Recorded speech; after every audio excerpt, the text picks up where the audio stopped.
यहाँ पे जो क्वेश्चन नंबर 27 है उसके अंदर ऐसा पूछा है, the financial statements are prepared on certain basic assumptions और we can say pre request known as, उसका आंसर आएगा पोस्टुलेट्स।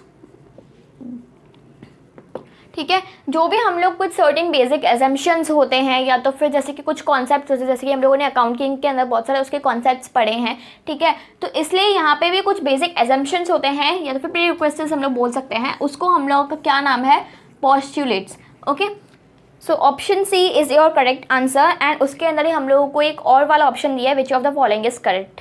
ठीक है, सो मेनली मेरे को ये वाला क्वेश्चन कराना था आपको। फर्स्ट जो है, quick ratio can be more than current ratio. Okay, first क्या है, जो हमारा क्विक रेशियो है वो करंट रेशियो से बड़ा हो सकता है।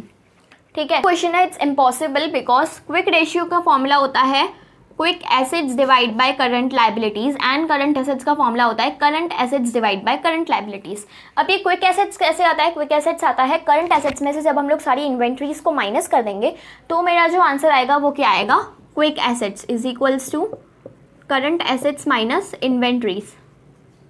ठीक है, सो सपोज अगर यहाँ पे मैं आपको एक क्वेश्चन करा देती हूँ, सपोज हमारा करंट एसेट्स है 55,000 का प्लस उसके अंदर इन्वेंट्रीज है 20,000 की।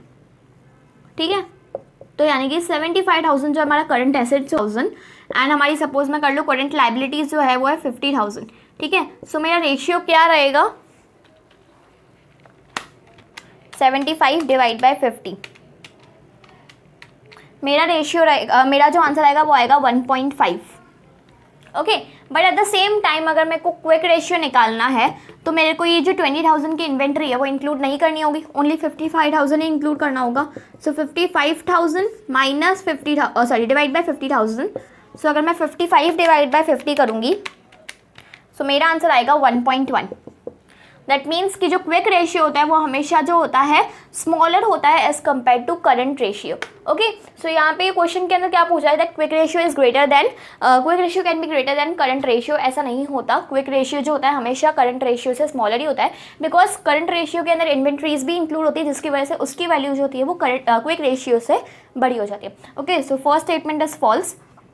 सेकेंड स्टेटमेंट के अंदर दिया हुआ है the higher inventory ratio is good for the organisation except when goods are bought in small loads और sold quickly at the low margins to realise the cash.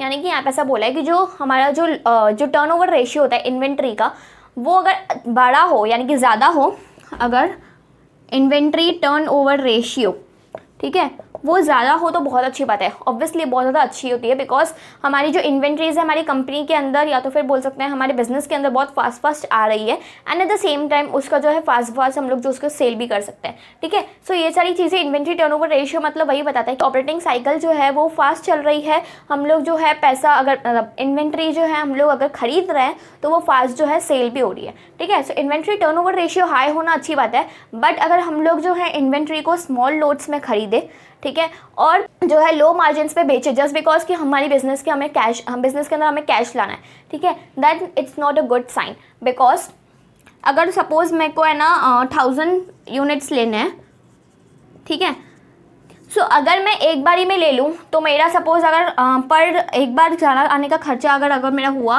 100 rupees, यहाँ पे अगर सपोज मेरा जो है एक बार जाने आने का खर्चा हुआ 100 रुपीज़ और मैंने जो है 1000 यूनिट्स एक बार में ही सारे उठवा लिए, but at the same time अगर मैं 200 यूनिट्स 5 टाइम्स ऐसे मंगवाऊँ और हर बार जो है मेरा 100 रुपये का तो ऐसे ही खर्चा हो जाए,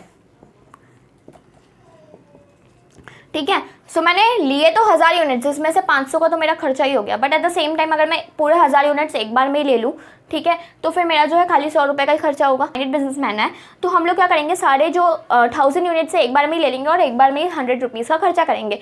बट कुछ ऐसे बिजनेसमैन होते हैं जो स्मॉल लोड्स में जो इन्वेंट्रीज को खरीदते हैं, ठीक है, तो उसकी वजह से उनका जो कॉस्ट जो होता है ना, जो ट्रांसपोर्टेशन कॉस्ट वगैरह जो भी होता है, ठीक है, वो जो होता है ना वो बढ़ जाता है। ठीक है, सो कॉस्ट बढ़ गया एंड इसके ऊपर से हमको एक और चीज़ दी हुई थी कि हम लोगों का जो हम लोग सेल कर रहे हैं वो लो मार्जिन पे सेल कर रहे हैं, ठीक है, then it's it's not a good sign, क्योंकि लो मार्जिन पे भी हम लोग खाली इसलिए सेल कर रहे हैं बिकॉज हमको हमारे बिजनेस के अंदर फटाफट से कैश लाना है, ठीक है। सो ऐसा कभी भी नहीं करना चाहिए। अगर आपको स्मॉल लोट्स में आप खरीदोगे तो आपको ही जो है लॉस होगा। एंड इवन हम लोग जो है लो मार्जिन से बेच रहे हैं तो वो भी एक अच्छी साइन नहीं होती है हमारे बिजनेस के लिए। So this statement is true कि हमारा हायर इन्वेंट्री रेशियो जो होता है वो अच्छी बात है, एक्सेप्ट स्मॉल लोट्स में जो है पैसे मतलब इन्वेंट्री जो है हमारे बिजनेस के अंदर ना लाए, ठीक है, और हम लोग जो है लो मार्जिन पे सेल ना करें तो, ठीक है। बाकी जो हमारा जो इन्वेंट्री टर्नओवर रेशियो है अगर वो हाई है तो अच्छी बात है, ठीक है। बट अगर हमारा इन्वेंट्री टर्नओवर रेशियो इसलिए हाई है क्योंकि हम लोग जो है फटाफट से हमारे बिजनेस के अंदर इन्वेंट्रीज ला रहे हैं और फटाफट से उसको सेल कर रहे हैं, then it's not a good sign, ठीक है। सो यहाँ पे जो है हम लोग को सेकंड पॉइंट में भी यही बताया।